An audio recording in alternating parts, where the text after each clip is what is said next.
Paper, क्योंकि हम ये वीडियो 11:29 पर बना रहे हैं और सुबह से कोशिश कर रहे हैं कि ना बनाए ना बनाए ना बनाए।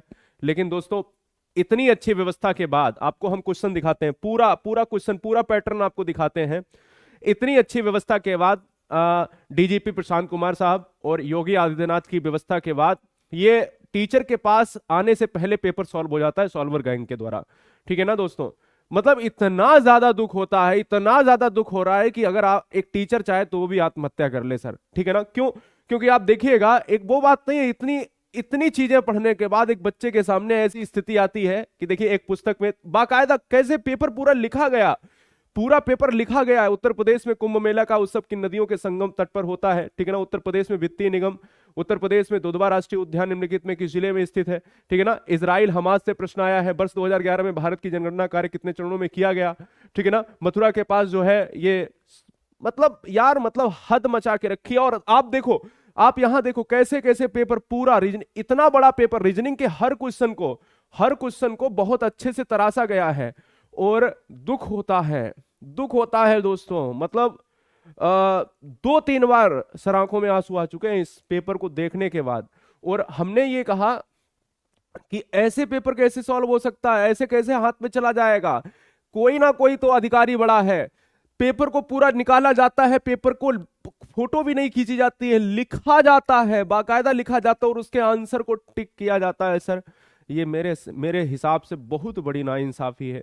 इतनी बड़ी नाइंसाफी है जो एक बच्चे का हक मार रही है, गरीब बच्चे का भी हक मार रही है। सर, ये उनका हक है, ये तो पेपर उनका हक बन गया कि सर जो वाकई में हकदार नहीं है, जो वाकई में हकदार नहीं है, जिनके अंदर कतई पढ़ाई का कोई जज्बा भी नहीं है, वो इस वर्दी को ले जाएंगे।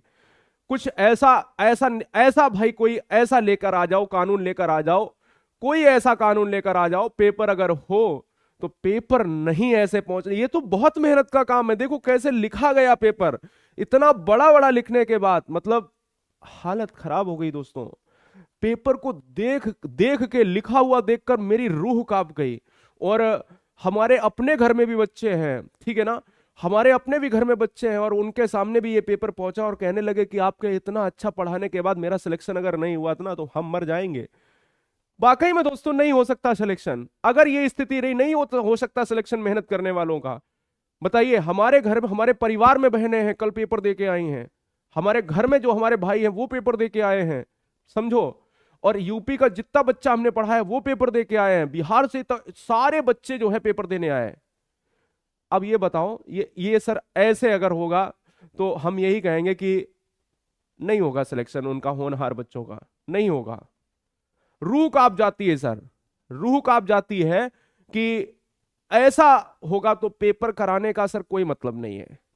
हमारा एक ही निवेदन है हाथ जोड़ के कि पूरा पेपर कैसे कराया गया है इसकी जांच हो, कि कैसे लिखा गया, ये किसने लिखा है पेपर, ये लिखा किसने है, कहां से ये वायरल हुआ। कल वाली शिफ्ट का भी वायरल हुआ 17 तारीख जो है 17 तारीख में, ठीक है ना, शाम वाली शिफ्ट में। और वो कब वायरल हुआ, वो किसने लिखा, ये इसकी भी पुष्टि कराई जाए। हम उत्तर प्रदेश पुलिस विभाग से निवेदन करते हैं और योगी आदित्यनाथ और प्रशांत कुमार साहब से निवेदन करते हैं कि सर बच्चों के लिए केवल इतना कर दो कि ये सर ये आया कहां से है। हम पेपर दोबारा होने की वो नहीं करते सर, दोबारा हो, तिवारा हो, चौबारा हो, ये प्रक्रिया जारी रहेगी, ये प्रक्रिया सर रहेगी। सर आपको बता रहे सर, बहुत दुख हुआ है कि अगर ऐसा हो रहा है तो ये हमारी नाकामी है, मतलब कुछ नहीं, इसके आगे कुछ भी नहीं, ठीक है ना।